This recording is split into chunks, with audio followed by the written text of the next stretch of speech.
Alright, well, I'll leave you to it, man. Good luck. Thank you. And, yeah, I mean, if we're all good to go, then let's get the show on the road.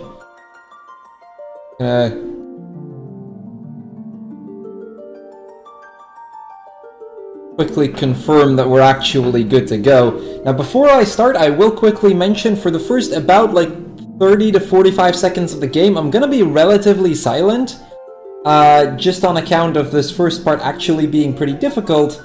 But yeah, without further ado, let's get moving. 3, 2, 1, go. So this is Final Fantasy I for the PlayStation Portable, the 20th Anniversary Edition, and right off the bat, we're going to actually start with a bit of a glitch.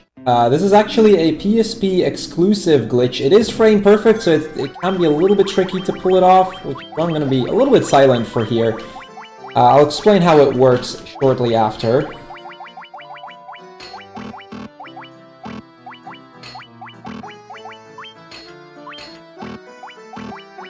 One more, there we go. Okay, that's the hardest part done. So yeah, what I just did there is an equipment glitch. Basically what I did is I set my my cursor to set to memory so that it remembers where I was. And then on the same frame, I go into my weapon slot, I switch character to load it in an armor slot. So I bought a hammer just now, and I loaded in the hammer, but at the same time, I switched into an armor slot, so it loaded in an armor slot. Now, the ID of the hammer happens to correspond with the knight's armor, which is like the third most expensive piece of armor in the game. It's incredibly powerful. So yeah, right now we're like a minute in, and I'm basically invincible as it is.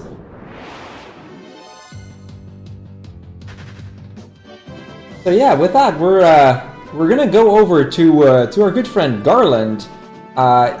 It turns out that the princess, she's been captured by this evil knight, and well, you know, the king isn't all that happy with, you know, the princess being captured, so we're gonna go save her. So it turns out that he actually is in this shrine, this ruined shrine that's up here. We'll just go over there and we'll save the princess, and supposedly there's some pretty big reward for that, so that'd be nice to get. Before we do, though, we're actually going to take a bit of a detour here, and we're going to go over here to get a leather cap, and we're basically going to repeat the same process, but this time the other way around, going from an armor slot into a weapon slot.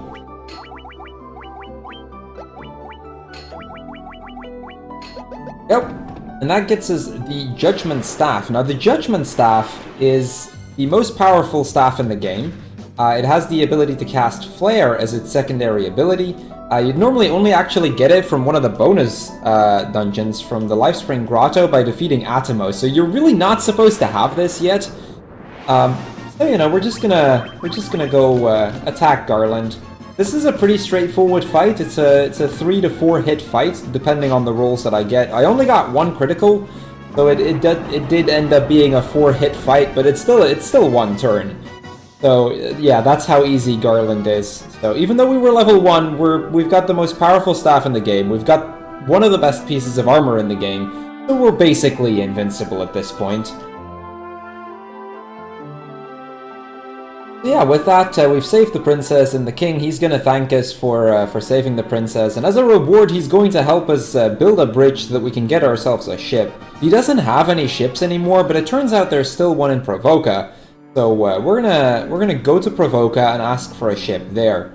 We're also quickly going to talk to the princess, and we're gonna get this loot. Now, that might not seem very important, and it will not actually be important for a very long time. But about an hour and 20 minutes into the run, we're actually going to need to use that. So it'll be a while before you get to see that again. In the NES version of the game, you could actually just forget it, and you'd get stuck really late in the game, not knowing what to do. There is some NPCs that hint towards it, I believe, but we just get it here. Ever since the PSX version, the princess will give it to you regardless at the start of the game. So yeah, all these guards are quickly going to be building the bridge. One of the guards actually asks why the hell they need that bridge. And you know, the commander, or whatever the hell he is, the boss of this thing, he tells us that the Warriors of Light are right here in Cornelia. Now, the idea of the story is pretty straightforward. We're the 4 Warriors of Light, destined to return the light to the world or something. The legend goes that, the Earth has been rotting, and the seas have been raging and all that. And that's because the light of the 4 crystals has been taken away, and it's our destiny to restore the light of the 4 crystals and defeat chaos to break out of some time loop. I'll get more into that as we go. This is a quick cutscene introducing the entire story, but since this is the PSP version, we can actually just completely skip that. It's only in the PSP version you can skip this. You can't do that in either of the other versions. And with that, we're just going to make our way to Pravoka. Now, you'll notice along the way, this is the second ambush I've already gotten. The main RNG factor of this game is the random encounters here. Ambushes are enemies, or means that all of the enemies are going to attack before me. Every time I get a preemptive, it means I get a guaranteed run. And for the rest of it, it's just really trying to run as fast as I can, and hoping not to get too many encounters. You get about like 170, 180 encounters on average over the course of a run, so you get quite a few. So there's a lot that can happen over the course of a run. But yeah, we're just gonna make our way to Pravoka in an attempt to get ourselves that ship. Now, it turns out as we get to Pravoka that some pirates actually do have a ship, but they of course don't want to give their ship to us. I mean, they're pirates after all. So yeah, we're just gonna take it by force. But this pirate, he's got a really strong set of pirates fighting for him, so that's gonna be hard, right? But yeah, it's time we started using that secondary effect of the Judgment Staff and cast Flare, which is the most powerful black magic spell in the game. So yeah, here we go. That was the pirates. That's all there is to it. We get a few levels. We don't really care about that, and with that, the pirates are dead, and the captain, he's just gonna hand over a ship. And with that, we're going to go into a bit of a fetch quest sequence. We actually need to get to the crystals, and we can do all of the crystals in any order we want them to. But there is one crystal that has to be done first, and that's the Earth Crystal. Now, the main problem is, the sea that we're currently in with our ship is not in any way connected to the sea that we would need to be in order to get to any of the crystals. Now, luckily, there's some dwarves. They've been working on building out a canal. And with that, we should be able to sail over, but they're not quite done just yet. In order to speed up the process, we would need to get an item called the Nitro Powder, which is actually in the starting town. So it'd be pretty easy to get, not really a big deal, except for the fact that it's behind a locked door, and in order to open up that door, we need the Mystic Key, which is held by the Elven Prince. Now, the Elven Prince is right there in the castle that we just passed. But he's currently under a sleeping curse, so that doesn't really help us either. And, with that being a problem, we need to find a way to wake him up, which isn't too bad. It's not too bad to do that. We need the Jolt Tonic, which the witch, Matoya, she can actually make that for us. So we can get it there, be it not for the fact that Matoya's eye was stolen, the Mystic Eye. And as a result, she can't see right now, so that makes that a little bit hard. It turns out the eye was stolen by Astos, a dark elf who wants to become the true Elven King. So, we'd have to get it from Astos, but Astos won't fight us until he gets the crown, because, with the crown and the Mystic Eye, he would be able to get the true to become the true Elven King. So we're gonna go grab the crown in order to fight Astos, get the eye in order to go to Matoya, so we can go to Matoya and get the Jolt Tonic, so we can wake up the Elven Prince, get the Mystic Key, unlock the door towards the Nitro Powder, grab the Nitro Powder, deliver it to the dwarves, so that we can actually continue to the first of the crystals. That's about what we're gonna do for the next 10-15 minutes of the game. So yeah, just one giant fetch quest sequence that we have to go through, but it's all in all not that bad. Mosh Cave is a pretty short dungeon. It's also got one of the lowest encounter rates in the game. So all in all, this is a pretty easy dungeon to go through.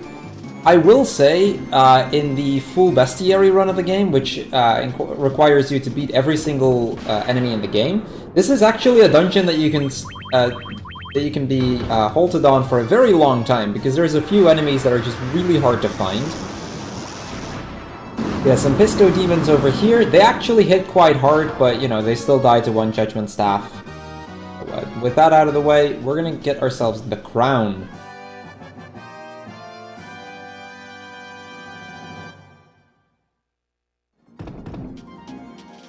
Now that we have the crown, we're just gonna run out of this cave again.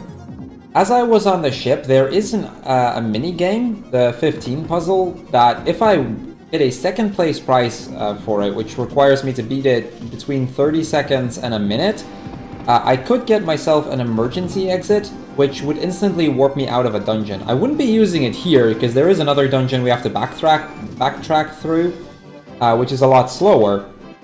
But theoretically, you could go for it there as well. The problem with that is, it's a 1 in 6 drop, and it takes about like 45 seconds to a minute to get.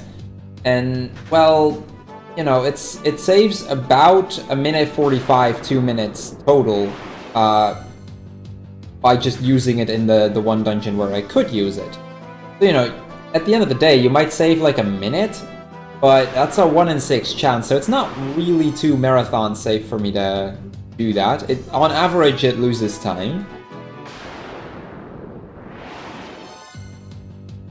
So yeah, with the crown in hand, we can now go for Astos, which is right here in the ruined castle. The encounters are kind of trying to stop me here. This is kind of unfortunate. But we enter the Western Keep, and we're just going to go for the Dark Elf Astos. Now this guy has actually had its strategy changed a few times over the years. Originally we used to actually glitch ourselves 2 swords as well, in order to make this a one-turn fight, but that ended up being a lot slower than just going for attacking with a staff. So we started just attacking with a staff, but the problem was that made it that it was pretty much guaranteed a 2-turn fight. Now at some point we realized, but wait, what if the mages use the Judgment Staff that does either 100 or 200 damage? And with 400 health, that's pretty much enough to kill. I actually might need a very high roll from Firion here. And just have the Warrior and Thief attack, and that's pretty much always enough to get a 1-turn fight, unless he casts Death, which is a spell that he can use on the first turn. He'll either go for a physical attack or for Death.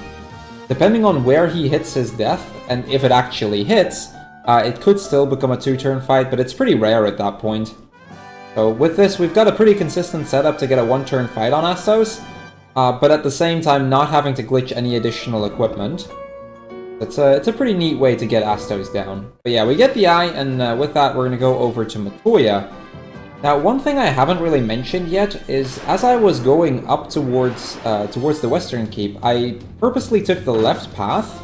The right and left path here are actually about the same in terms of steps, but the forest tiles actually have a higher rate of encounters than plain tiles do.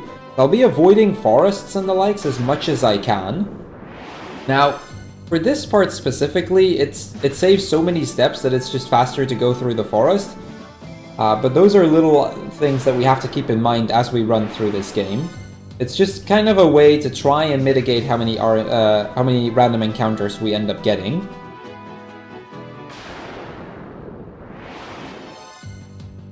These wolves are notorious as a whole. Wolves tend to be one of the harder encounters to run from. So far they haven't really been trolling me, but it looks like this is the first time we're actually going to get trolled a bit. There's a few encounters that have that are just really hard to run from. Wolves is one example, but the same goes for like Sahagins, which we can get on the ship. And there will be a few more later on, like Gargoyles and the likes. We are going to get more equipment in order to increase our running chances. A lot of the glitching and a lot of the route of the game revolves around trying to get as much gear to help us run from enemies as we can. We're going to do that a few times over the course of the run, but at this point we haven't really had the chance to do so. We haven't really been able to actually get the equipment we need in order to do that. The sharks is another example. Sharks, for me personally, Like, generally I just try to run for one turn. If I fail, then I'll just kill it. It's pretty quick to kill. But ideally, you still just want to run if you can. We're gonna pass by our hometown of Cornelia. Now we're gonna go up here towards Matoya, try to deliver that eye. Now that little dock right there, there's actually a bit of a strategy you can do, and a bit of a choice that every runner has to make. The dock tiles themselves is one of the few tiles that don't actually spawn encounters. So what you can do is park your ship all the way on the left end of the dock and save yourselves 2 tiles where you could get an encounter, or you dock it all the way on the right, because the movement on the sea is a little bit faster, but you do get 2 extra encounter checks. It's kind of runner preference. I think time-wise they pretty much even out. I personally like to go for the rightmost tile. It's a bit more of a high-risk strategy in that if you get an extra encounter, you do lose a lot of time. But it's so rare to get an encounter that usually you'll still save time on it. Yeah, we get to Matoya to get ourselves that Jolt Tonic. Now, you may have noticed those brooms that are running around here. It is actually possible for one of those brooms to get stuck in the doorway, which can lose a lot of time, actually. A good long time ago, a French runner of the game, Asabe, actually lost a world record to a broom getting stuck in the door. He ended up like 10 seconds off world record, and he had to wait for like 15 seconds for the broom to get away. Luckily the broom didn't troll us, so we can just move on again. And it's time to wake up the Elven Prince, so we can get ourselves that mystic key. A key that unlocks pretty much every door. Pretty neat.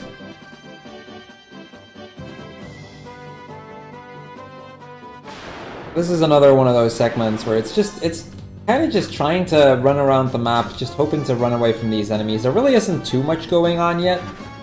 We are about to get our first upgrade in terms of equipment, specifically an armor upgrade, which is going to help us to run away from enemies. So I am coming up on another one of those equipment glitches. Specifically, we're going to be glitching a mithril hammer into the Thieves' Armlets. Thieves' Armlets each grant a +5 on agility, which just ups my chances a little bit of running away from enemies. We are actually going to be equipping 3 on every single character, so every character gets a +15 on agility as a result. So here we go into the Elven Castle, and it's time to wake up the prince. Now generally you're looking at about like a 16 to 17 minute time for like an average run. Really good runs are like low 15s. Like if you got really trolled, you can get upwards of like 20, 21. But, you know, a low 17, that's about average for a run like this. So, so far so good, I guess. Yeah, we get the key. We're actually going to leave the castle on the left side and then immediately re-enter. It saves a few steps, and it's just a little bit faster. It saves a few frames. And we're going to get the mithril hammer here, and it's time to do more glitching. So, going to focus on this again.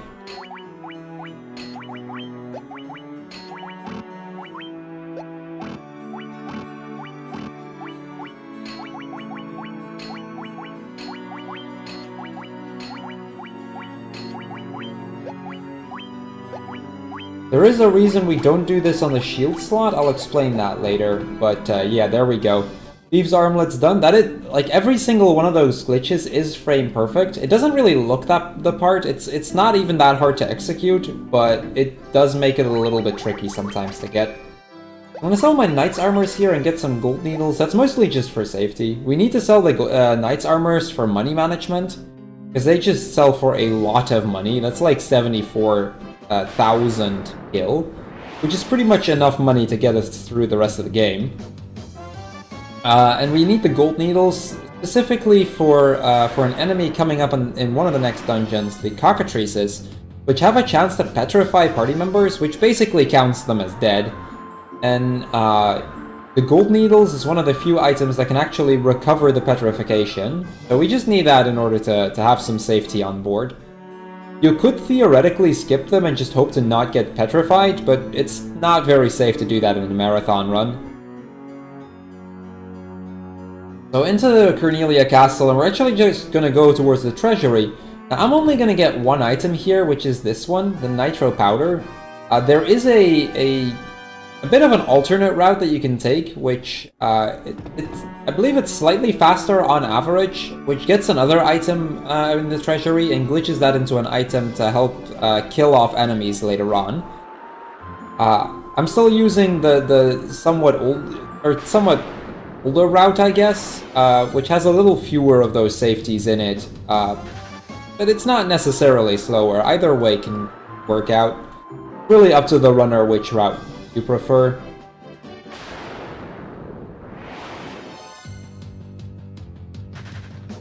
So now that we have the nitro powder, it's time to go meet up with the dwarves and give them that nitro powder so we can finally get the canal and get ourselves to the first crystal.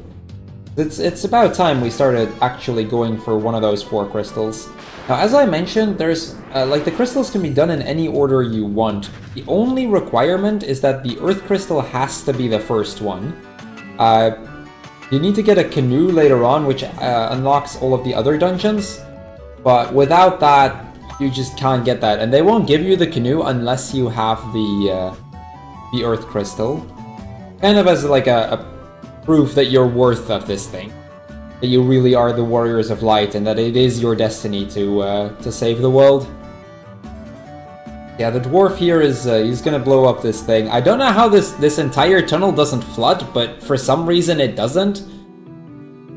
But you know, I guess we'll just go with it. There is another cutscene here, by the way. It's only a few seconds, but we are going to skip it again. Again, this is only possible in the PSP version of the game. It actually saves a little bit of time over the course of the run as well.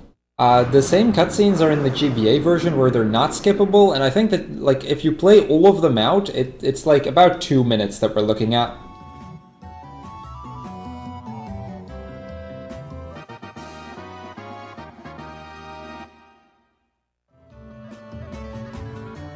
Yeah, the dwarf is just gonna walk off, and with that, we're gonna make our way to the next town, the town of Melmond.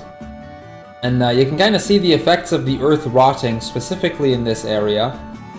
Now, we are going to actually get ourselves an upgrade for the weapon, because we're still wielding those judgment staffs, and as good as staff as they are, they're still staffs.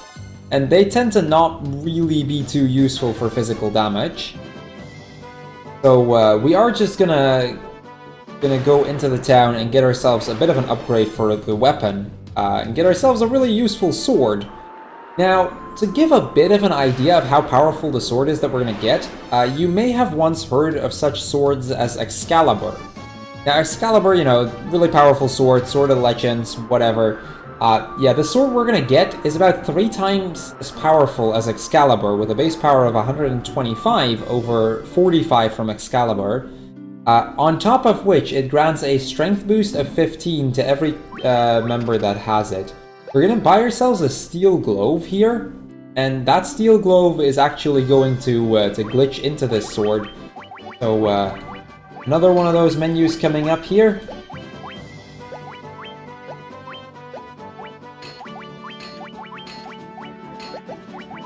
Another fun fact, we're actually going to give it to the mages as well, because, you know, why should they be left behind? So every party member now has the Barbarian Sword. This is the most powerful sword in the game. You can normally only get it by defeating the hardest version of the super boss Chronodia. The sound fading out there, by the way, is a sound glitch. It tends to happen on the PSP version quite often. But yeah, you can normally only get it from the super boss Chronodia by beating the hardest version of it, which you can only find in the last bonus dungeon of the game, the Labyrinth of Time, which is actually the hardest bonus dungeon of the game as well. So yeah, it's quite something. This sword is not something you're normally gonna get by. Normally, only a warrior or knight would be able to equip it to begin with, but you know, because of the glitch, we'll just equip it to everybody, because why not?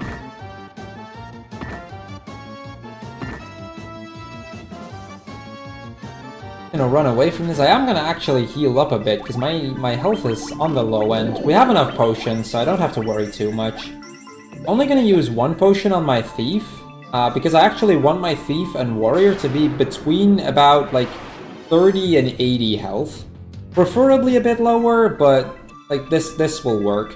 We need that for a bit of a grinding section later on.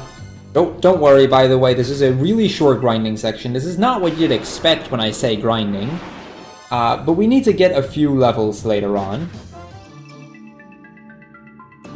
There, we're just gonna make our way through the Cavern of Earth. I haven't really shown you guys the power of the sword, but I will soon enough. So just hold tight, you'll see how powerful this thing is.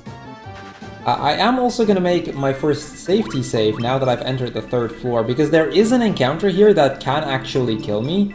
The cockatrices, if they were to ambush me, they have a chance of petrifying a party member upon hit. Now let's say I get 5 of them, and they all get an attack off, and they all actually petrify a party member. That would mean I could just party wipe here. That's the more common way of dying here. There is also another death here, which is even more uncommon. Get rid of these guys. There is another death here, which is even more uncommon, which is by wights and ghast. They can actually paralyze all of your party members, and that can kill you as well. That's actually what killed me in once actually on a world record pace run. That was back when the console record wasn't very good yet, but I was on a record pace, and those things just killed me. And the second time that's ever happened to me was actually in a tournament match, which actually ended up losing me the match. So I've got a history with those things. Anyway, this is the vampire. He's a mini-boss, and we just need to defeat him. You'll see. And keep in mind, this is actually considered like a pretty difficult boss. That was the vampire. My white mage just one-shot him, no problem. That is how powerful the sword is. My white mage being able to just defeat a boss in one hit. But I suppose that should say enough. Yeah, there's the petrification. This is why we got those gold needles. I'd like to run though. Really like you to not... Okay, thank you. Yeah, this is why we bought gold needles, so that we can actually recover there. It's actually a good question here. Why do I need to grind if you have the most OP sword in the game? Well, we don't actually have to grind because of levels. We need to grind because we need to get certain spells. That's actually the reason, because you can only learn certain spells once you hit a certain level. So that's why we're going to be grinding later on. Okay, so this is another really annoying enemy. They're pretty hard to run right now. They'll get easier as we go along, but right now, wraiths are just a pain.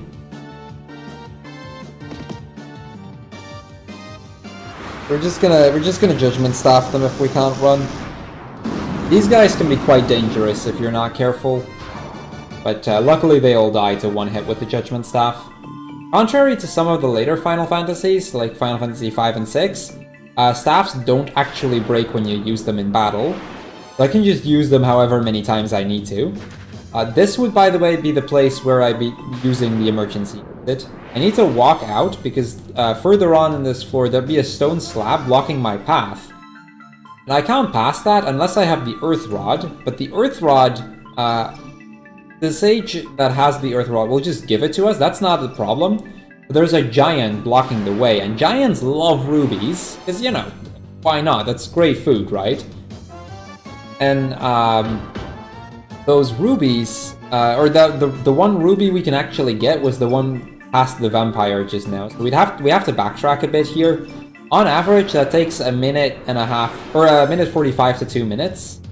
Sometimes a bit faster, sometimes a bit slower. Very much depends on the encounter RNG. You'll see Corvallis, you'll see. You'll see, when I get the spells, I'll explain in detail why we pick those spells specifically, because there really are only 3 spells that we're gonna get.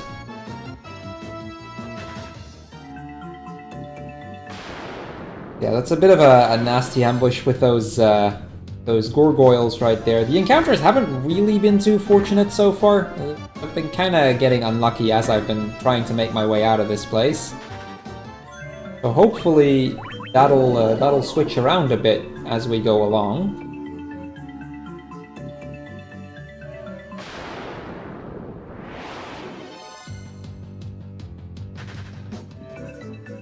Okay, we're out of the cave. We're gonna go back there later, because we still need to get the Earth Crystal, but first we have to get the Earth Rod.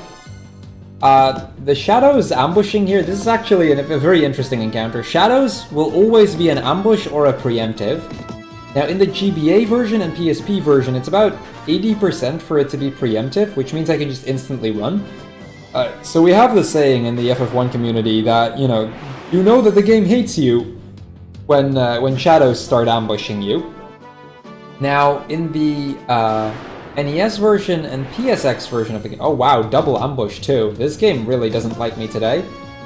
But yeah, in the NES version and PSX version of the game, it's actually an 80% for them to ambush you rather than be preemptive. So it's actually the other way around in the original version. These guys are kind of a pain because they can be kind of tricky to run away from as well. Yeah, double ambush there, that's really unfortunate. We get to the giant, we give him the ruby, and just gonna munch down on the ruby. It's very tasty, and he's just gonna walk away. Where he actually goes, I have no idea, because you'll see, he'll walk up here, and the cave ends there, and the stairway is nowhere near big enough for a giant. So yeah, where this thing goes, I have no clue, but we'll just take it with a grain of salt, I guess. In older versions of the game, he actually just walks to the left, straight into the wall, and you can see him walk into the wall. It's really weird.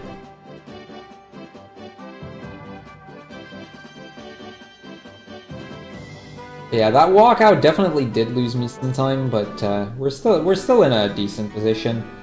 On average, you want to get this Earth Rod, which we get in this cave, at around the 30-minute mark, preferably under 30 minutes. So we're a little bit behind the average run here, but we still get the Earth Rod at least. About a minute behind average, I guess. Not all bad, and there's still plenty of stuff that can happen. So yeah, now that we have the Earth Rod, it's back into the Cavern of Earth, and it's time we finally got ourselves that first crystal. We're like half an hour in, and we still haven't seen any of the crystals yet, so it's about time we got one. Back through the Cave of the Giant.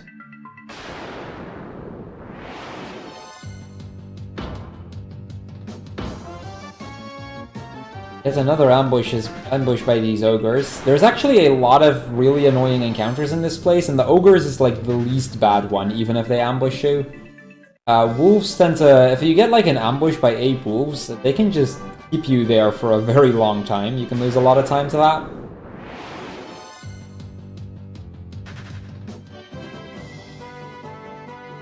So time for us to go back into the Cavern of Earth. If the encounters will actually let me for once. They really haven't been too kind yet. Now, very soon, we're actually going to be doing the hardest fight in the game. There's one encounter in this place, or one enemy that we have to fight in this place that's actually really difficult and does have a chance of killing me. But luckily we can save just about anywhere, so we should be fine. I guess as I make my way down, I can go a little bit into the history of this game, because this game actually changed a lot over the years. I want to say about 2 years ago, a little under 2 years ago, is when I actually joined the community. And back then, we have a dungeon that we do now that we didn't do back then. We used to grind a lot more, and the run wasn't that much faster. The run was like 137, I had 137 for world record. So it actually ended up being a lot slower. And mostly the run was a lot less marathon safe. And then when the first Final Fantasy Relay came around, me and a couple others, we started to run this game quite a lot. And as we started to race these things, because, you know, Chrono Kirby, who was going to be running at the Relay, he wanted to get some practice, and races are a great way to do that. So we started to race this a lot, and as we went with the races, we kind of came up with a lot of little things that we could skip or that we can try to do differently in an attempt to try and speed things up and gain an edge over the others. So we came up with like a bunch of very small little route changes as we went along. Now, not too much later, we started to route out all bosses, and we actually found a way in all bosses to be able to skip a lot of grinding for any percent. And this actually brought the grind down from about 8 minutes to about 1.5 minutes. So we're still using that grind right now, but it did require an extra dungeon. But we did have an advantage of getting a spell that would save a lot of time later on top of it, so it actually ended up being several minutes faster to do an extra dungeon than it would be to just skip it. So we started doing that, and like minor optimizations still came along. We actually had a point around there that, you know, the route basically changed every single day, and we kept coming up with small little things to try and optimize things. And we actually came up with a lot safer route. We were very consistent at the final boss. We wouldn't die to it very much anymore, which was a main issue with the old route. Like with the old route, you could just die there for like 10 minutes on end, no questions asked. And with the newer route, you'd pretty much always win. So it ended up being a lot more consistent, but the time wasn't really going down, and the main reason for that was that we started skipping items that would help us run from enemies, so we were just consistently getting bad luck. And because of that, when we started to realize, but wait, we're actually getting very unlucky every time, this is just, like, not even normal anymore. At that point, we started to realize, but wait, that could be because we're starting to skip items.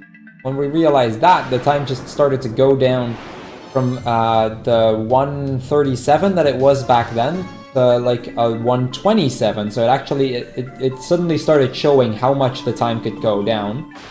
At which time it actually stuck for a very long time, at 127.05, until the first Final Fantasy tournament came around, when it was actually broken by like 4 seconds by Ut Sigma.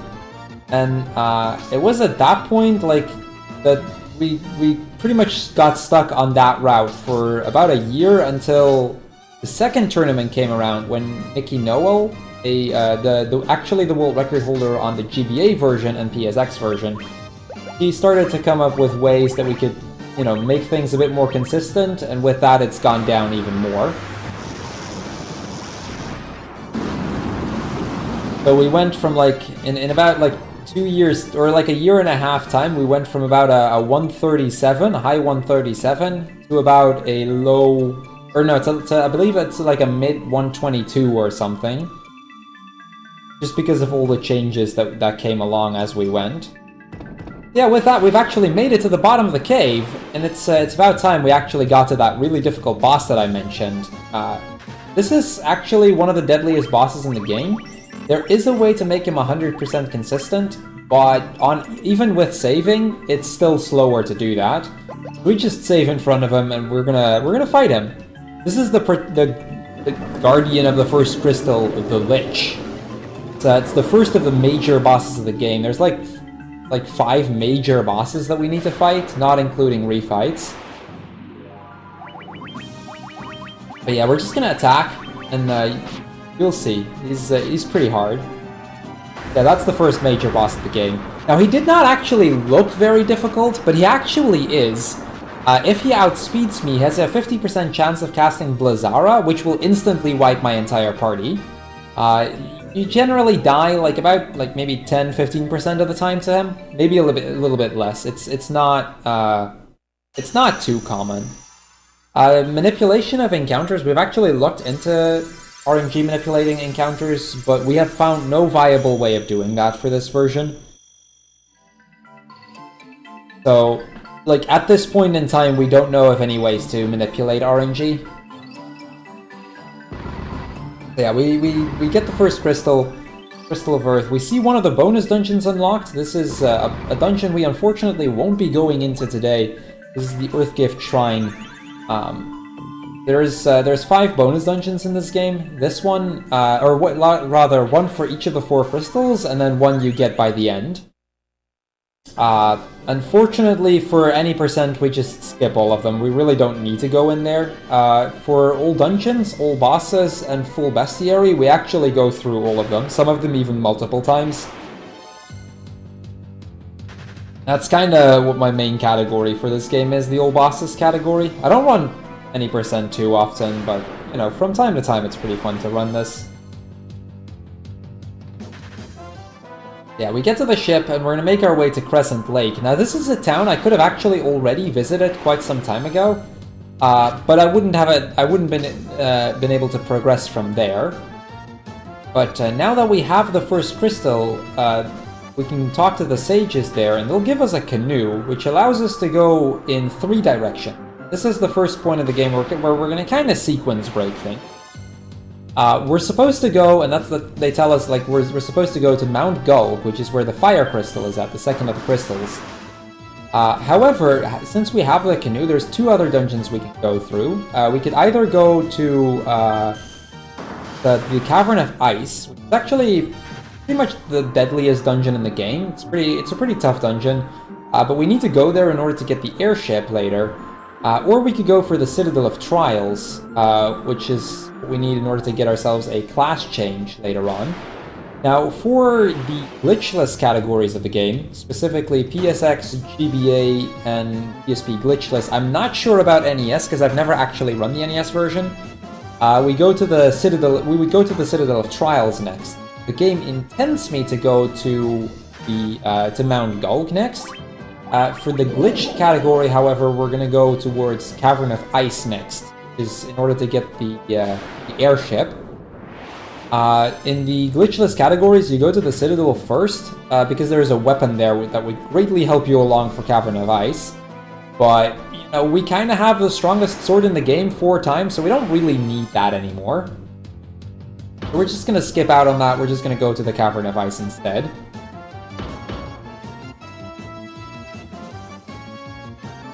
Rules, they just won't let me run, apparently. Normally these guys aren't too bad to run from. But yeah, the walk to Crescent Lake, it can either be a very quick walk or it can be a very painful walk, and it can just go in all directions depending on how the enemies decide to treat me. Also gonna buy some ethers here. That's just to restore MP later on for once we actually have a few spells. And I'm gonna get myself a mithril axe. That's to help me run from enemies later on, because we're gonna do another equipment glitch menu soon. This time to get a plus 10 on my agility for each of the items, rather than a plus 5. Talk to this sage. He gets me the canoe. And with that, we can actually move on to one of the 3 dungeons. And we're gonna go to the Cavern of Ice Neck, which is pretty much like probably the dungeon that most runs have died on. If they didn't die on Cavern of Earth, this is probably a place where it's pretty common for a run to die. So you'll see me save several times over the course of that dungeon, just to keep it a little bit safe. I can read chat, yeah, M3.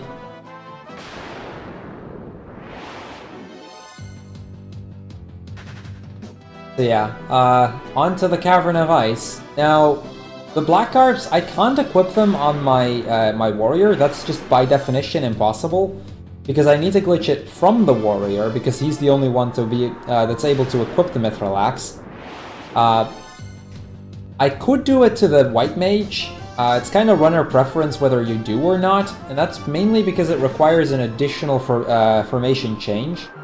So it's kind of runner preference whether you prefer the extra safety or not. I used to always do that, but somewhat more recently I've switched to not doing that. It's not like neither of the two is necessarily faster than the other. It just kind of depends on your luck. This way it requires slightly more luck, but if you get lucky, it's a little bit faster. The other one is slightly more consistent, but is a little bit slower if you would get the luck.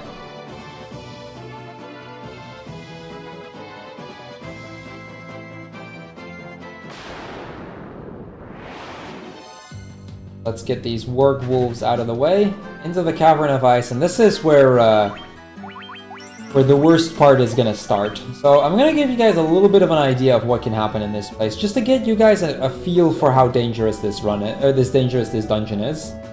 There's a 1 in 64 encounter, the White Dragon, which have a move called Ice Storm, which will instantly wipe my party. There's a 3 in 64 encounter, the Dark Wizard, which can instantly, which have Faraga, which can just instantly kill my party. There is a 6 in 64 encounter, the Mind Flyer, which have the ability to paralyze every single party member in one hit, as well as kill a party member upon hit. So it's a really, it's another one of those things that can just really quickly kill you off. There's the Cockatrices, which, you know, they were the problem in the earlier dungeon, and they kind of still are. They can petrify a party member on hit. There are Wights, Ghasts, Ghouls, Wraiths, and the likes that can all paralyze upon hit. There is the Ice Gigas Winter Wolf, which is a 1 in 64, which has the ability to cause Ice Storm. The Winter Wolf specifically can, which is just very dangerous in and of itself. A few Ice Storms will kill me off, no problem. And if all that wasn't enough, there are still like Pisco Demons and the likes, which just greatly slow you down. So this is a spiked tile. I guess I haven't really mentioned spiked tiles yet, but there are certain tiles in the game that are guaranteed to spawn an encounter, no matter how many times you'd step on that. We're actually going to be abusing that to help with the grind in just a little bit. But that's the first example of a spiked tile, a tile where we will always get a combination of Wraiths, Spectres, Wights, Ghasts, Ghouls, and the likes. These Spectres not really wanting to let me run, I'm just going to staff them here. Just going to take the safe route.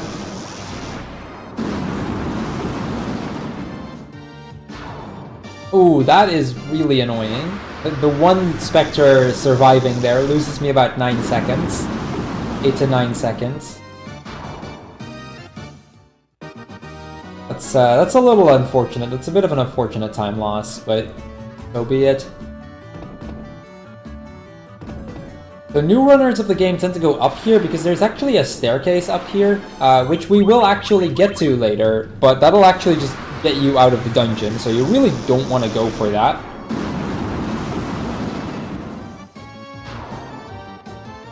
But yeah, new runners tend to hit that staircase very often. I have as well when I was learning the game. And now that we've hit this floor, I'm going to make my my third safety save in this dungeon. There's one more after this. And we're going to go into this fight. This is the Evil Eye, which is a mini-boss. And he's actually on one of those spiked tiles. So this is an encounter that I'll always get. Now, the main advantage of that is we can very quickly kill off this thing. I'm going to kill off my Warrior and Thief here so that they don't actually get any experience. Quickly heal up both of my mages. Get the Levy Stone, which we need in order to get the airship later on. And then, once we've done that, we're just going to kill off that Evil Eye a few more times. This is that one grind that I was talking about, and this might not seem like it would take very long and everything, but this grind is... or it might seem like this is going to take very long, but this is actually a grind that's like... it's like a minute and a half, and it'll be over before you know it. We need level 18.5 on both of the mages. We need that for 3 spells specifically. We need to get Hilara, which we need in order to be able to survive the final boss. We really only need it for the final boss. We need the spell called Teleport, which is going to warp me back to an earlier floor, which is really useful to skip a few floors in later dungeons. And if that wasn't enough, we're gonna get Haste, and Haste is actually a really overpowered spell. Basically what Haste does is it doubles the amount of hits I deal in during a fight. Now, the result of that is that effectively I'm going to be dealing double the damage on every single hit. So the power of those swords that I have is just going to get amplified even more because of that spell. And that's going to effectively allow me to deal like 1,500 to 2,000 damage a hit on the final boss. Yeah, we hit 18.5. We basically know it's 18.5 because we do 18 and then one more. Quickly save. This is the last safety save we're going to need in this dungeon. Get ourselves out of here. We're going to hit this spike tile again. We're always going to get that. Luckily, it's preemptive. And it's time for me to head out of the dungeon.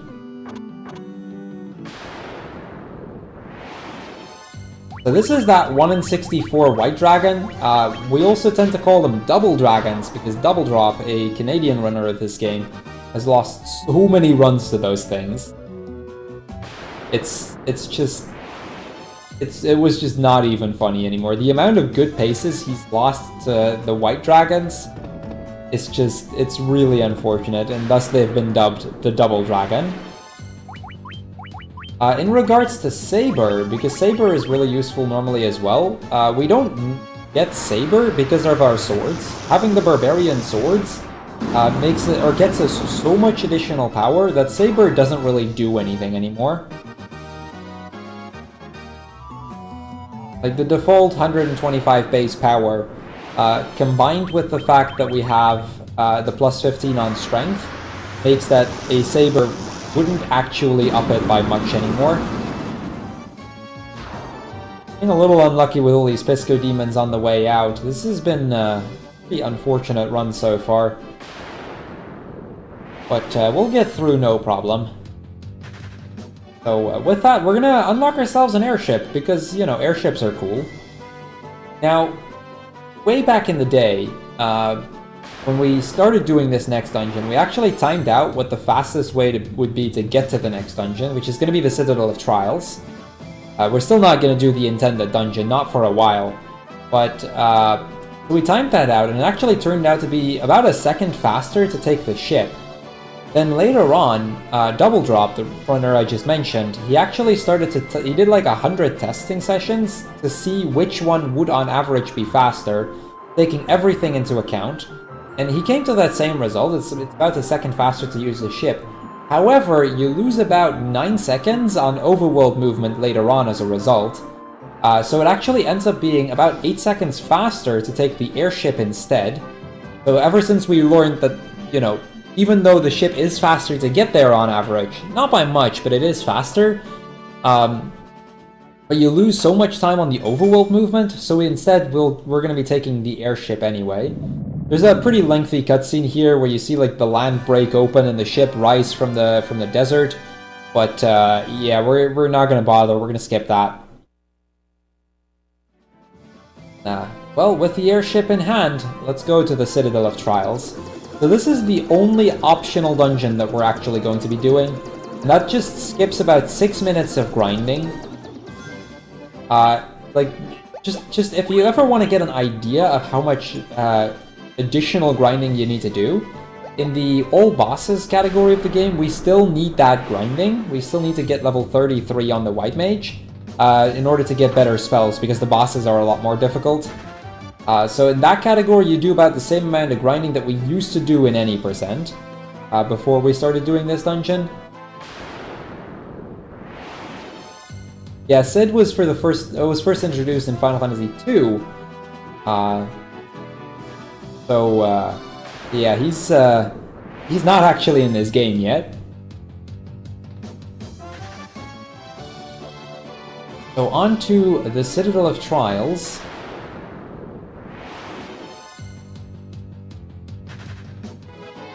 Now there's actually one little interesting bit about the Citadel of Trials. There's some sage that is basically like guarding the way, and you can't actually enter it before talking to him.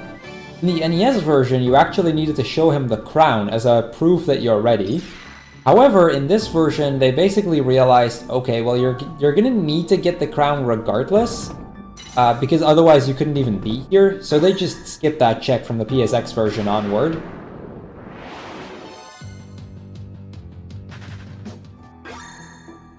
And well, with that, we're gonna go into a bit of a teleporter maze. And, you know, every good game has at least one teleporter maze, right? So, just gonna teleport around a bit. This dungeon isn't actually that bad in these floors, because every single time I step into a teleporter, the danger value, which is what determines how likely it is for me to get an encounter, it actually resets here. So this is another spike tile, the Nightmares. We're gonna encounter them twice. The first time. This is not too bad an encounter. We can theoretically run from it, but it's pretty difficult at this point. Get that healing staff. And that staff right there is actually what saves 6 minutes of grinding. That is the staff that saves the big amount of time.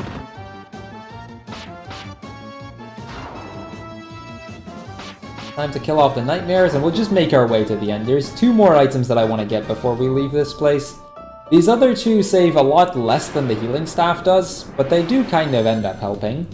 The rat's tail, which we're going to pick up in a bit, which allows me to actually change class, it still saves a good few minutes. It, in and of itself, is not enough to make it worth it to go here.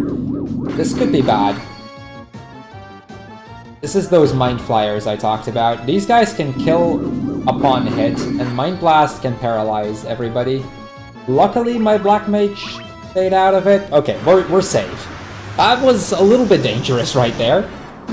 These things can be a giant pain. Even though this dungeon has basically nothing that's actually scary, that is the one thing that can still really end up trolling you. I don't think I've ever died to anything in this dungeon, but that encounter still kind of scares me still.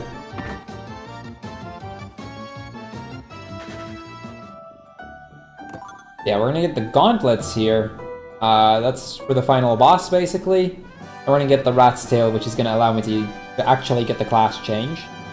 One more spike tile we need to go through, and that's this dragon zombie right here. Now, with the grind, all of these spiked enemies here are actually taken into account. For the spells, we actually need level 19, but we take level 18.5 because these enemies are all, because we know we all need to kill these enemies regardless. So, yeah, at the end of the day, we're gonna go with just killing those, and because of that, we only need 18.5, and that just saves me killing one Evil Eye earlier on. With that, we're gonna move back. I am gonna save again before entering the desert here, and this is kind of a save that almost nobody still takes this. But there is a very small chance that you get sandworms in this dungeon, or in this desert, and they have the ability to cast Earthquake, which is an instant death move that's also an AoE. So it's incredibly dangerous. There's 2 known instances of somebody dying to it. One of them was during that 100 testing attempts, basically. The other one was during the semi-finals of last year's tournament, where Lenofus actually died there and got sent back to Cavern of Ice. Or no, I believe even to the Lich or something. Like, he got sent back a lot, and that ended up losing him the race.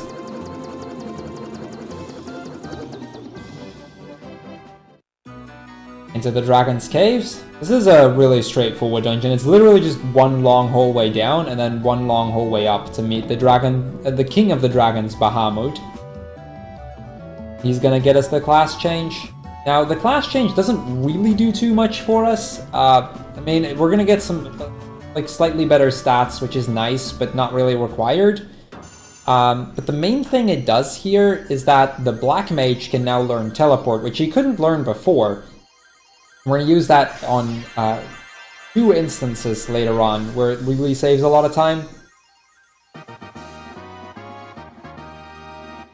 It also helps with the equipment glitch menu later, because the ninja can equip a lot more than the thief can. It's quite useful to have this. And with that, I guess it's about time we're going to get ourselves those spells, because, you know, we still haven't gotten them. Like, we're an hour in and we still haven't bought a single spell. I guess it's about time. So we're going to make our second visit to the town of Melmond. This is the second of 3 visits to this town. We're actually going to revisit this again later on. Get Hilara, our main healing spell for the end of the game. Get Teleport. Skip those few floors. And we're gonna make a quick visit to the Elven Town to get Haste, which we're only really gonna use for 2 bosses, but it's quite useful and it saves a lot of time just on those 2 bosses alone. We actually used to do this all in a different order. Way back in the day, we actually used to do the next dungeon as the last dungeon before the final dungeon. But some testing and rerouting made it turn out that this is actually a lot more efficient, and because of that, we're actually going to do the crystal dungeons in their intended order. So even though the game might allow us to completely sequence break this, we're not going to, because it's actually not even faster. With that, we're going to go into Mount Gulg. You'll notice as I go through this dungeon that I'm purposely going to be walking on a lot of lava tiles, and well, that has everything to do with the fact that lava tiles don't actually spawn encounters. I will take 1 damage every single step on a lava tile I take, but it won't ever hit me, or it won't ever get me to 0 health, so I don't have to worry too much about it. Now, on average, we get 1 or 2 encounters over the course of this dungeon, so I've already gotten more than average. And on average, you want to at least finish this dungeon in under an hour, which is not exactly going to work out either. So all in all, this has been a pretty slow run so far. We've been getting pretty unlucky. This is my my 1 heal point. I'm gonna make sure that I don't drop down to 1 health, because there are enemies, the Hellhounds specifically, they have AoE attacks, and if they use that, as everybody's on 1 health, that can pretty much instantly wipe everyone. So that's kind of dangerous, so I don't want to go for that, so we just heal in between. And on to the second major boss of the game. This is Merilith. Now, in all bosses and full bestiary, it is actually possible to one-shot this boss. It's really rare, but you can actually one-shot Merilith. Everybody was on attack. I wasn't sure for a second. She's got 1410 health, and a critical from the ninja in all bosses and full bestiary, because they're a lot higher leveled, will actually one-shot this, or can actually one-shot this if it's a high roll. But yeah, that's the second major boss of the game done. That's our second crystal, the Crystal of Fire. And well, with that, it's pretty much down to getting the last few crystals and finishing up. Gotten the major part of the game done. We've done pretty much all of the side questing, save for a few things.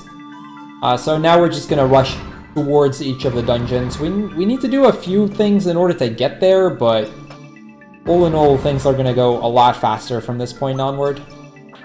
In regards to the Thief, I'll quickly explain, because the Thief is actually the most powerful class in the game if you're not limited to equipment. This isn't something that a lot of people actually pay attention to, but since we can get every single bit of equipment in the game, the Thief would actually deal the most damage of any party member. So ideally, we want to have as many thieves as possible, which is why in both all bosses and full bestiary, we actually use more than 1 thief even, we use 2. However, we need all of the other classes as well in order to just be able to get everything done. We need the White Mage guaranteed, otherwise we don't heal enough, and we need that healing for the final boss. We need the Black Mage solely for teleport. That's the main reason we're bringing the Black Mage along to begin with. Because really the Black Mage is not that useful a party member aside from that, but he still saves time to bring. And we need the Warrior for most of the equipment glitching. We're actually working on a route for full bestiary, which I haven't actually ever shown this route yet, because I haven't had a chance to yet, but we're actually working on a route for full bestiary that'll use 3 thieves and a White Mage. I'm not sure if it's actually going to end up being faster, but we've been theorizing that for specifically full bestiary, it might be faster to just go with 3 thieves, which is an interesting route, because you won't be getting a lot of the equipment early on, but because the category is so long, that might be mitigated by the amount of damage you deal. Yeah, we get the Oxyale here. This is something that'll allow us to breathe underwater, and I'm just gonna teleport out of this place. Now, the exit of this town is actually just to my right. It's about the same speed in order to exit or teleport. Just exit out the regular way or teleport. But this sets up my menu for later on, and because of that, it ends up being slightly faster. So yeah, with that, that's all done, and it's on to the next town, which is the town of Onrak. And Onrak is a neat little town. We used to actually... This town actually used to be very significant for us, because this is the town where we used to get ourselves our healing spell, Hilaga, as well as our ethers. But nowadays we don't do that anymore. The triple poison there is really unlucky, but so be it. Into Onrak we go, and we're just gonna immediately head for the dungeon. We're gonna go towards the Sunken Shrine, and there's two things we gotta do here. First of all, we're gonna go to the upper floors, the lower floors, and in order to get ourselves the item we need in order to access the dungeon with the air crystal, the Rosetta Stone. And after that, we're just gonna go for the boss. Now, this is the dungeon with the most unrunnables in the game. There's 3 unrunnable encounters: the ghosts, the water elementals, and the Hagen Prince and Chief combo.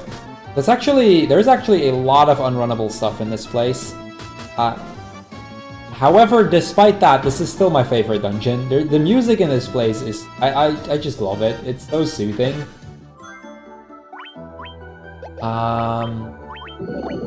Gotta watch out here with the poison. Oh yeah, that mermaid that you saw before the barrel, that's a ghost. He asks us to save the mermaids from the Kraken. So we're gonna do just that.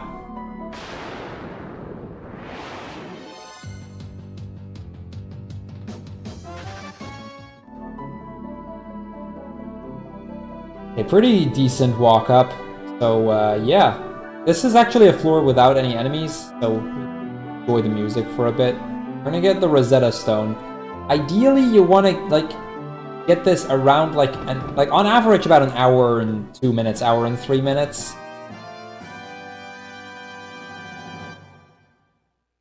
Get the Rosetta Stone. We're not exactly on a great pace, but we should still meet estimate easily. Generally, it's about half an hour from the point that you get the Rosetta Stone. Maybe a little bit less.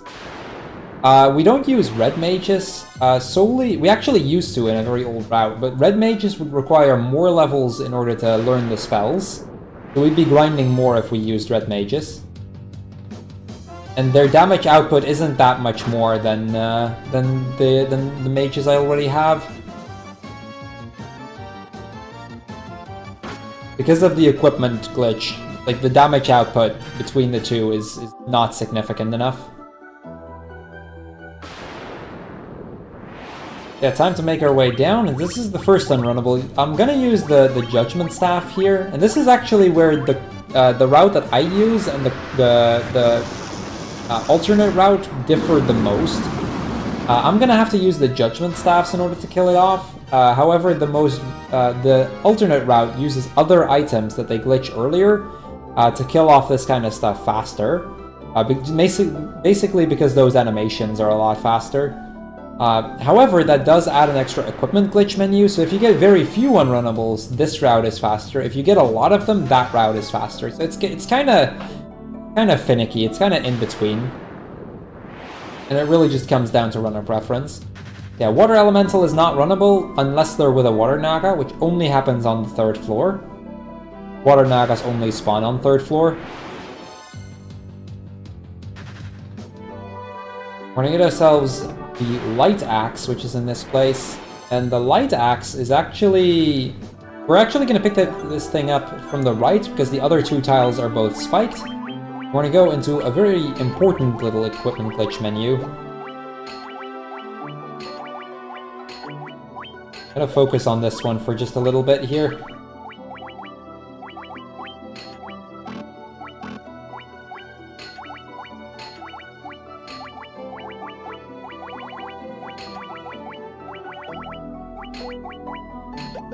There we go.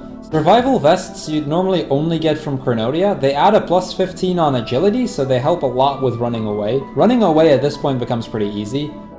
On top of that, the Lordly Robes, which we glitch onto the White Mage, that's what we need the Healing Staff for, because those Lordly Robes, they add plus 20 on Intelligence, making her a powerhouse in terms of magic.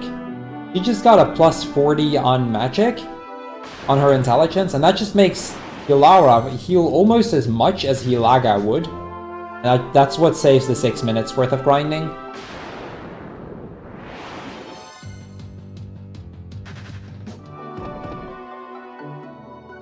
The reason we don't use the red mage in full bestiary, we don't actually use a black mage in full bestiary.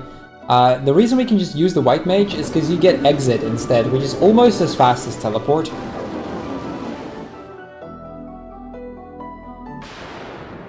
Yeah, here we go. This is the Kraken. Pretty easy boss, actually. You'd think this would be like some super boss in the game, but some really difficult guy. But you know, 3 hits and he's dead. Easy every time. I believe 2 hits from the warrior and thief, if they get reasonably good rolls, can actually kill him as well. It's a pretty easy boss to deal with. With that, we see the Lifespring Grotto unlocked. 3rd of the bonus dungeons. This bonus dungeon, by the way, has the bosses from Final Fantasy V in it. Every one of the 4 bonus dungeons actually has bosses from other Final Fantasies in it. Earthgift Shrine, or with the exception of Labyrinth, but all of the others do. Earthgift Shrine is FF3. Hellfire Chasm, Final Fantasy IV. This one, Lifespring Grotto, Final Fantasy V. And the one we still have to unlock, Whisperwind Cove, Final Fantasy VI. So, you know, if you like the other Final Fantasy bosses as well, they're actually all in this game, which is pretty cool. Nah, we're just gonna teleport out. That was a really decent Sunken Shrine. You know, that was 1 unrunnable encounter right there, so that's really good. And, well, we need to do one more dungeon real quick before we go for the last of the crystals. We're actually gonna go into the Waterfall Cave here. Now, way back in the day, we used to do these 2 in the other way around. There wasn't really a reason to do one over the other first. However, since we started using the survival vests, it actually now is faster to do this one first, because it makes running away from enemies a lot easier. I am going to take a safety save, mainly because of how long it's been since I've saved, and there is a few things that have a very small chance of killing me here. It's really unlikely, but it does exist. I don't know why they didn't opt for Final Fantasy II bosses. Like, this is the choices they made, I guess, so there really isn't any reasoning behind it that I know of. They do, however, in the bonus dungeons, and this is really cool, and this is why I like all bosses so much, in the bonus dungeons they actually reference a lot of the other Final Fantasies. There's a floor with a bunch of beavers on it in Whisperwind, which is just a reference to the beavers in Final Fantasy II. There's a floating continent floor, which, you know, references Final Fantasy III. There's a bunch of those little references everywhere. I don't even know all of them, I haven't even recognized all of them, but there are lots and lots of things that they reference in those dungeons, and it's really fun to go through. There are some really cool puzzle floors in there as well, so, you know, if you ever play this game casually, I can strongly recommend checking out those bonus dungeons as well. Yeah, this is another spike tile. It's always going to be a combination of Cockatrices and Pyralisks. We're going to get to this guy, and he's actually going to give us the best line of text in the game. Just wait for it. It's right after this. Because here he breaks down, says Buzz were, best line in the game. We're going to get the ribbon, which is the last, or one of the last equipment glitches that we're going to do here. We're going to glitch it into the Gigant Axe, and then immediately glitch it back into a ribbon. Now, the ribbon is an item that will give me 50% elemental protection, or 50% resistance against every elemental spell in the game. It also grants me immunity from pretty much every single status effect in the game, so it's really, really useful. On top of that, it's one of the few items that doesn't actually softlock the game if it's in the shield slot. I mentioned earlier that there was a reason we don't equip stuff in the shield slot, and it has everything to do with a lot of the items soft-locking the game, or rather even hard-locking the game, if they're in the shield slot. And the reasoning behind that is that if the game tries to call up the animation for the shield, but it doesn't have an actually existing shield in the shield slot, it's going to just lock the game, because the game doesn't know what to do. There are a few additional items, though, that aren't actually shields, that do correspond with an animation that exists, because of which we can still use it without risking a hard lock. Specifically for this one, it links to the animation of our weapon, the sword, which is an existing animation, so it doesn't lock the game. It's pretty useful. It's an item we can pretty much equip for free, because we don't really have to sacrifice anything for it. And on top of that, it gets us all of that resistance and immunity from a lot of status effects. So it's just a really, really useful item. Yeah, we just learned the language of Lufenia, Lufenian, and we're gonna go to Lufenia, which is that town we just flew over. Unfortunately, you can't actually park your ship anywhere near the town. The game kinda does that in only letting you land on plain tiles, and there just aren't any anywhere near there. There's just one tile, which is like way up in the corner somewhere. So you're being forced to walk down there. Kind of unfortunate, but nothing we can do about it.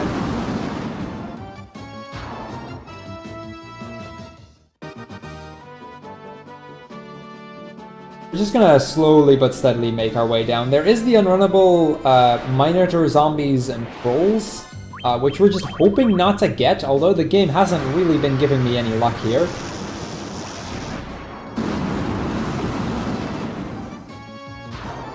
Let's hope that we that was the last one for a while. We do get some extra levels out of it, so it's not too bad, but they're still pretty slow to kill, especially when you start getting a lot of them. I think my best walk down has like 2 encounters, both very quick to run. So like that part can go really, really quickly. This town is pretty much considered NPC hell. Both of those NPCs that I passed very closely have a chance of blocking me, and it's a pain when they do. And in the old route, we actually had to walk out of this as well. Now we just use teleport. And, well, with that, we're just gonna walk up again. With that, we're gonna go into the last few dungeons of the game. There's 3 dungeons left. The Mirage Tower, which is a 3-floor tower, which from the top of that, we're gonna be able to teleport into the dungeon where we're gonna get the 4th of the crystals. And after that, it's just the final dungeon left. Now, to quickly sum up as to what's going to happen story-wise here is... we're about to collect the 4th Crystal of Light. It turns out that way back when we fought Garland is actually still alive, but not in current days, but 2,000 years into the past. By getting the Light of the 4 Crystals, we're going to be able to open up a portal that will allow us to travel 2,000 years into the past, defeat Garland in his more powerful form, and because of that prevent him from ever sending the 4 fiends into the future and breaking up the time loop. So it's actually a rather complicated story all in all, because, you know, time travel and time loops and whatnot, but basically what's going on is Garland is sending the 4 fiends into the future to take the Light of the 4 Crystals so that he can travel into the past and, you know, send the fiends into the future again. So it's kind of a time loop that we need to break. And our only way of breaking that is by traveling back into the past as well and defeat him in the other time zone 2,000 years ago. It's pretty complicated, but it's also pretty neat to go through this.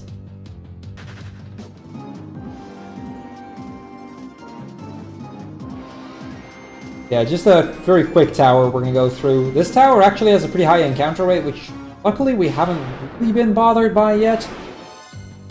We're gonna finish off with a blue dragon, which is another spike tile, so we're always guaranteed to get the blue dragon here. No way to avoid him. You can actually fight him in the rest of the dungeon, but it's a 1 in 64 encounter, so it's pretty rare. Yeah, believe it or not, this game actually has a story. Yeah, we teleport into the Flying Fortress, and this is a pretty quick dungeon speedrun-wise. There is a lot of little stuff that we can get here. This is one of those dungeons that just really sets you up for the final dungeon. There is a lot of equipment, there's a lot of protective gear, there's a lot of money. There's the item that you need in order to be able to get Excalibur, which, you know, you'd think is a really powerful sword, even though it really isn't. So all in all, this is just a really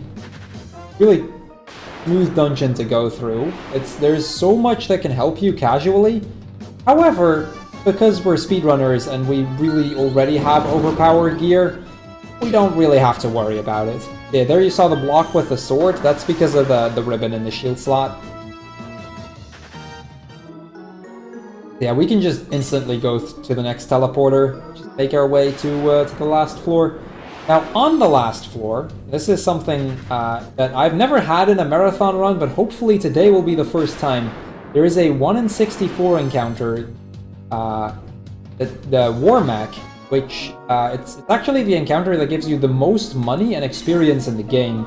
A really hype encounter, so if we happen to see it, as rare as it may be, I want you guys to spam a few War Mechs in the chat for me. That is if we find it, which is really, really rare. It's about a once every 32 runs. So it's pretty rare to get it, but it's really nice when you get them.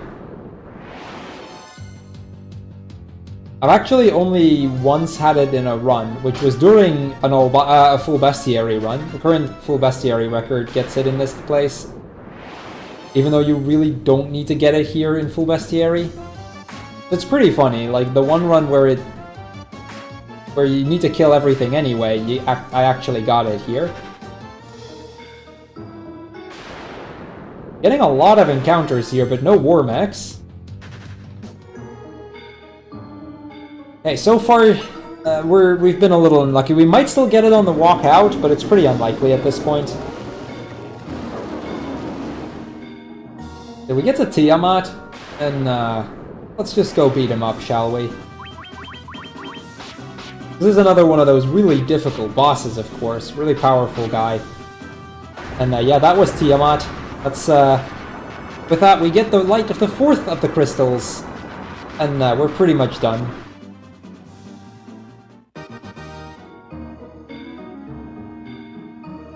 We see the last, or the 4th of the 5 bonus dungeons. The last one actually tied to a dungeon unlocked. This is the last bonus dungeon for the GBA version, because that doesn't have the Labyrinth of Time. We see that unlocked. Whisperwind Cove, by the way, probably my favorite dungeon in this game. It's 40 floors, all in random order, except for floors 10, 20, 30, and 40. And there's just a lot of really cool puzzle floors on it. Strongly recommend trying this dungeon out yourself.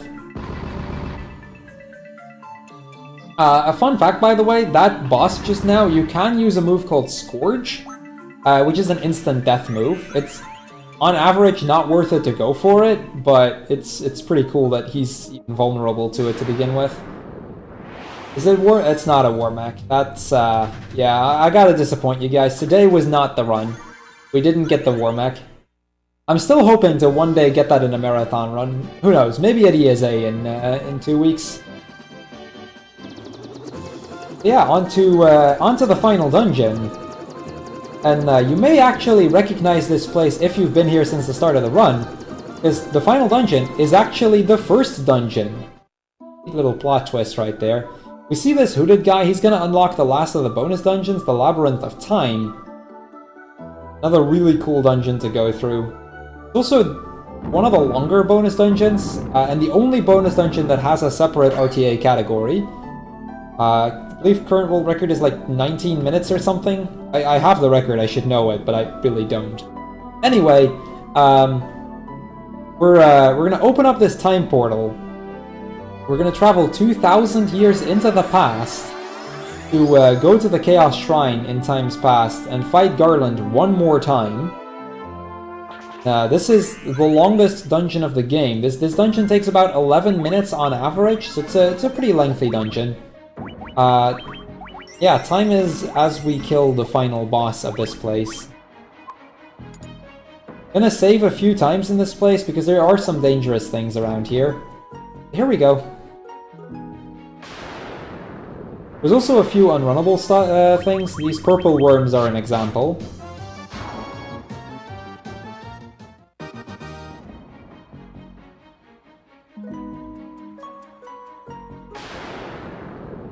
See what the second floor is going to give us. Dragon zombies, that's another unrunnable.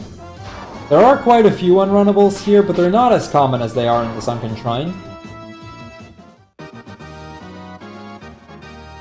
Didn't get a Mega Elixir drop, unfortunately. The Dragon Zombies have a small chance of dropping a Mega Elixir, which is a really useful item. Getting quite a few unrunnables so far. Yeah, you can see Poison Gas still deals quite a lot of damage. It's definitely something we have to be careful with. I need to keep my health up in case I get, like, an ambush by 4 of those green dragons. Or even attacked by them, which can be pretty dangerous. As I go through this dungeon, one thing I'm going to look for is the health of both my ninja and my black mage, as well as, on occasion, my white mage. I actually need very specific amounts of health in order to not need to use a Giant's Tonic on the final boss. It's 275 for the ninja, and 250 for the black mage. If I'm below that, I need to use a Giant's Tonic to make sure I don't actually die. The ninja just having gotten 282 on that fight, got a lot of health off that level. Level stats in that sense are a little bit broken, because you're either going to get the highest or the lowest amount. So they're either going to increase by almost nothing or by their maximum amount. Pretty weird. This has been a bit of a troll floor, but we got past Death Eye. And, well, remember that loot that we got at the start? Well, this is where we're going to be using it. This is that first time in the run where we actually need it. We got it in, like, 3 minutes in. This is where we need to use it in order to open up this stone slab. I'd imagine a lot of NES players have gotten confused over that one.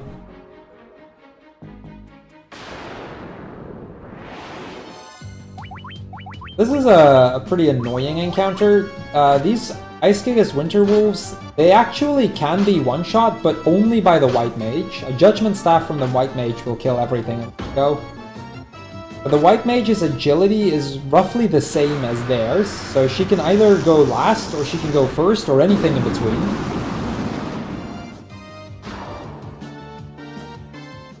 That is unfortunately the only way we can one-shot that party.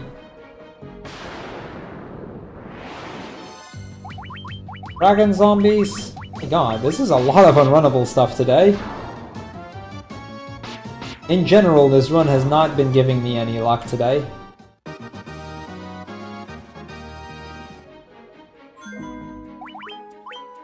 Okay, this is the last safety save I'll make, except for the one just before the final boss. So we're almost there. Main reason I save here is because of these white dragons. If 4 of them ambush me and they all use Ice Storm, that'll deal a lot of damage. Okay, we hit B1, and from this point on it's going to get a little bit easier. Surprisingly enough, once you hit B1, it actually becomes easier than it was on the floors before it. Basically, every floor is from here on tied to one of the 4 fiends. So we're going to be fighting all of the 4 fiends again, but then they're more powerful versions. They also all get encounters that you saw in those dungeons. Well, kind of. This one specifically doesn't have that, but rather pulls a few from like the Citadel of Trials, because the ones in actual Cavern of Earth are just too easy to deal with. So it kind of tries to balance it out by still giving enemies that do correspond with what you would have gotten, but instead of, for example, Medusas, you're going to get Earth Medusas. You know, that sort of stuff. Make sure I'm fully healed. This is actually the more dangerous of the 4 refights.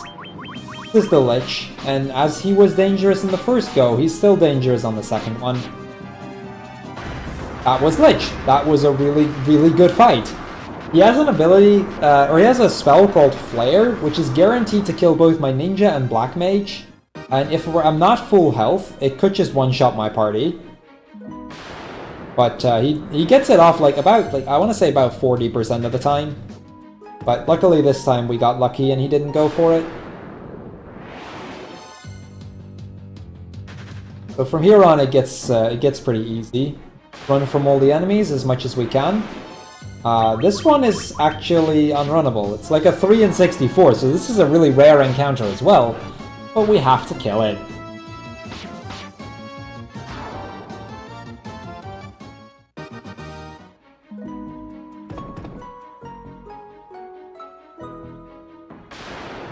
Okay, here we go. This is Merilith, second of the refights. Again, pretty easy boss. She's got a lot of health, but all of her AoE attacks are fire-based.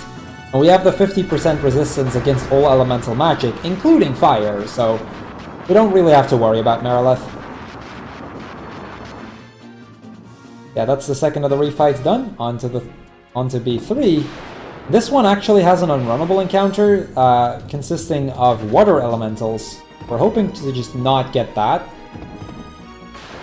This floor can be really, really fast. I think the fastest this floor has ever been done is like 51 seconds.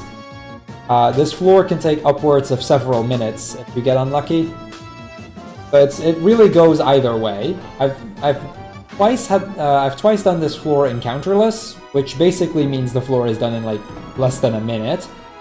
I've also had this floor take upwards of 4 minutes before.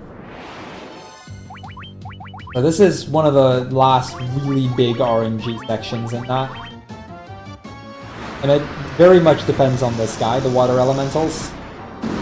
New route, or the alternate route mitigates this a little bit by being able to cast Blazara instead, which is a little bit faster than Flare, but at the end of the day, it's still down to luck. Yeah, here we go. This is the second, or the refight with the Kraken. This guy might not go down in one turn. He generally doesn't.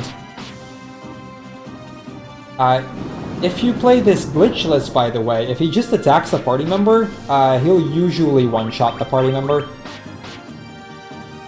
Okay, there we go. Second turn, that's the Kraken. There are 2 bosses left and 2 floors left after this, so we're really coming up on the end of the game here.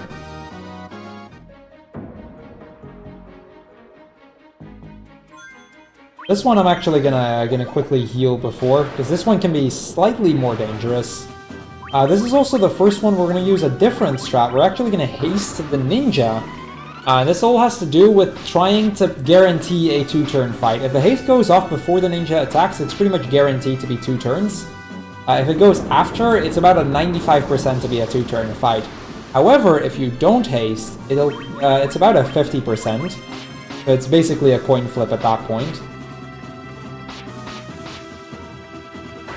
Yeah, that's Tiamat done. That leaves us with one boss fight left, the final boss. We can still get encounters until we enter the next floor. As soon as we're on the next floor, we can't get random encounters anymore.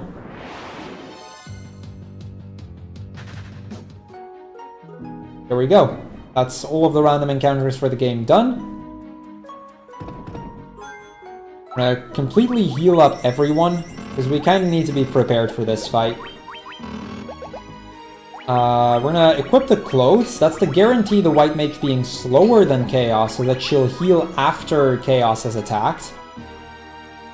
We're gonna be fighting the first boss of the game one more time. This is Garland, but he's gonna fight us in his more powerful form, the form of Chaos.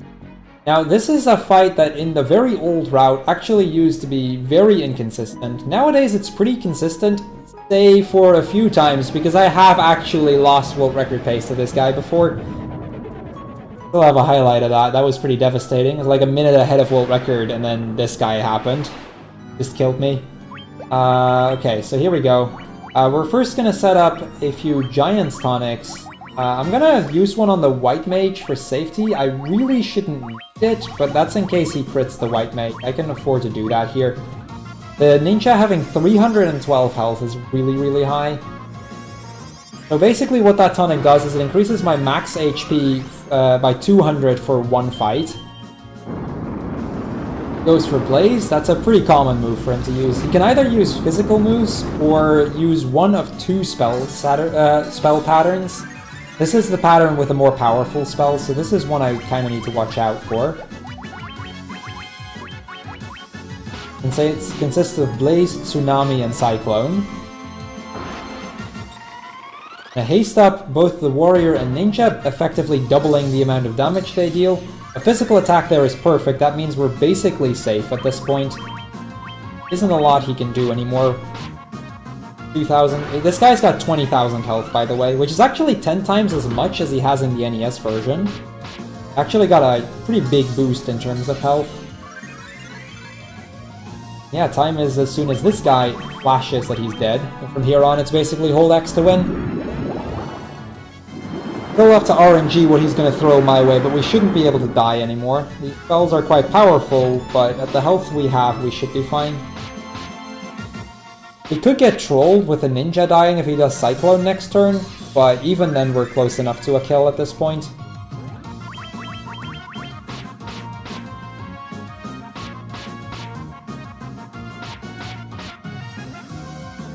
Okay, Blizzaga, perfect. That's GG then. Because that means we can basically get a full heal off, so even Cyclone, his most powerful spell, won't be able to kill us anymore.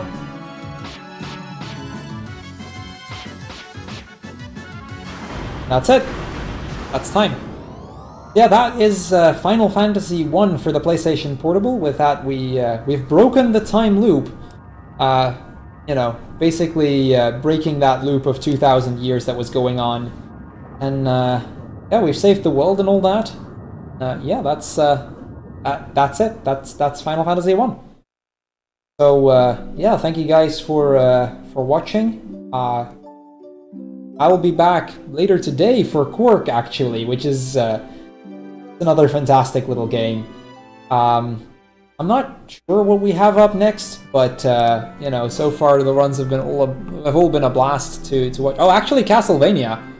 Oh, hold on, that's some fantastic runs to watch. You'll definitely want to see those. So yeah, that's FF1, everybody.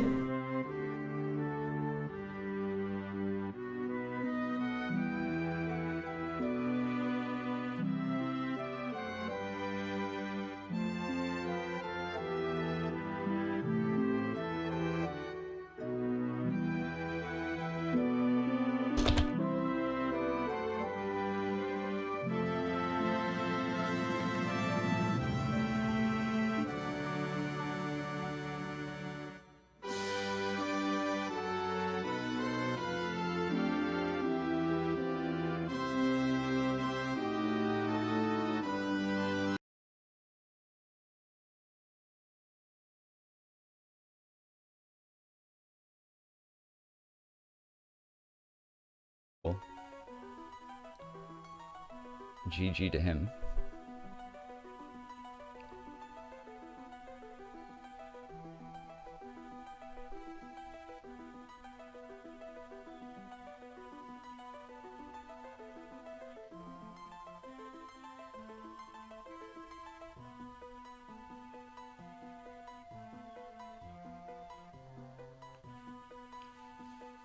Alrighty, so it's looking